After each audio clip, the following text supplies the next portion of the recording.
15 अगस्त 1947 को लाल किले की प्राचीर से जवाहरलाल नेहरू जी ने जो भाषण दिया था, उसी भाषण की गलती के कारण इस देश की अर्थव्यवस्था बिगड़ी है। नमस्कार, आदाब, स्वागत है आपका। मैं हूं आपके साथ आसिफ खान। जब भी बीजेपी किसी मसले को लेकर घिर जाती है और उसकी आलोचना होती है या विपक्षी पार्टियां उसके ऊपर निशाना साधती हैं, उसकी नाकामियों को उजागर करती हैं, तो फिर बीजेपी के पास एक ही जवाब होता है कि पिछली सरकारों की नाकामी की वजह से ये काम नहीं हो पा रहा है, जनता परेशान है। यही जवाब बीजेपी की तरफ से दिया जाता है। शायद बीजेपी में यही समझाया जाता है कि कह दो कि पिछली सरकार ने कामकाज नहीं किया है। यही बात कहते चले आ रहे हैं कि अगर महंगाई हो या फिर बेरोजगारी हो, स्वास्थ्य सेवा को लेकर सवाल खड़े हो रहे हैं, स्वास्थ्य सिस्टम को लेकर सवाल खड़े हो रहे हैं, तो कहा जाता है कि यूपीए सरकार के दौरान क्योंकि बहुत बड़ी खामियां थी, उसको पाटते पाटते वक्त लगेगा। हालांकि दूसरी बार भी केंद्र में सरकार बना दी, बावजूद इसके अभी भी वही चीज चल रही है। लेकिन हद तो तब हो गई जब मध्य प्रदेश बीजेपी के एक वरिष्ठ नेता ने यह कह दिया कि आजादी के बाद जो पहली सरकार बनी और उसके प्रधानमंत्री जवाहरलाल नेहरू बने, तो उन नेहरू की वजह से, और नेहरू की वजह से भी नहीं बल्कि नेहरू जी ने जो लाल किले की प्राचीर पर भाषण दिया था, उस भाषण की वजह से देश की अर्थव्यवस्था आज खराब है।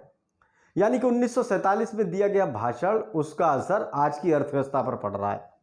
ये तो लापरवाही की बहुत बड़ी हद है और आरोप लगाने की बहुत बड़ी हद है कि बीजेपी के कैसे वरिष्ठ नेता इस तरह के आरोप लगा रहे हैं कि उस भाषण का असर जो 1947 में दिया गया था, उसका असर अब पड़ रहा है। क्या ये बात किसी को हजम हो पाएगी? और क्या एक समान बुद्धि रखने वाला शख्स इस तरह के आरोप लगा सकता है? और क्या समान बुद्धि रखने वाला कोई भी इंसान इस बात पर विश्वास कर सकता है? क्योंकि उनका नाम मध्य प्रदेश के बीजेपी के नेता विश्वास सारंगी है, इसलिए उनके बयान पर आज कोई विश्वास नहीं कर रहा है, क्योंकि बयान ही उन्होंने ऐसा दिया। चलिए सुनाते हैं उन्होंने क्या कुछ। 15 अगस्त 1947 को लाल किले की प्राचीर से जवाहरलाल नेहरू जी ने जो भाषण दिया था, उसी भाषण की गलती के कारण इस देश की अर्थव्यवस्था बिगड़ी है। तो सुना आपने कि किस तरह से विश्वास सारंग कह रहे हैं कि जो मध्य प्रदेश में चिकित्सा शिक्षा मंत्री हैं, इतना बड़ा महत्वपूर्ण पद उनके पास है, और कैसा बयान गैर जिम्मेदाराना दे रहे हैं कि आज़ादी के वक्त जो बयान दिया गया था नेहरू के द्वारा, उसका असर इस वक्त अर्थव्यवस्था पर दिखाई दे रहा है।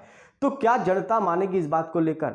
और क्या जो अब की सरकारें हैं या 1947 से लेकर अब तक जो सरकारें बनी, उनके एक भाषण को लेकर जो इकोनॉमी गिरी और उसको संभाल ही नहीं पाई, तो क्या ये अपनी नाकामी को छुपाने के लिए इस तरह का बयान दिया जा रहा है, या फिर इस तरह के बयान से खुद इनकी आलोचना होती है, खुद हास्यास्पद बयान देने के बाद से फिर बीजेपी बैकफुट पर चली जाती है, बीजेपी जवाब देते नहीं बन रही है। हालांकि अभी भी जब कांग्रेस ने इनकी आलोचना की, कांग्रेस ने इनके वीडियो को वायरल किया, मामला फिर इन तक पहुंचा, अभी भी विश्वास सारंग अपने बयान पर कायम है। अब देखना यह है कि बीजेपी क्या आगे भी इसी तरह से अपने नेताओं को आगे करती रहेगी।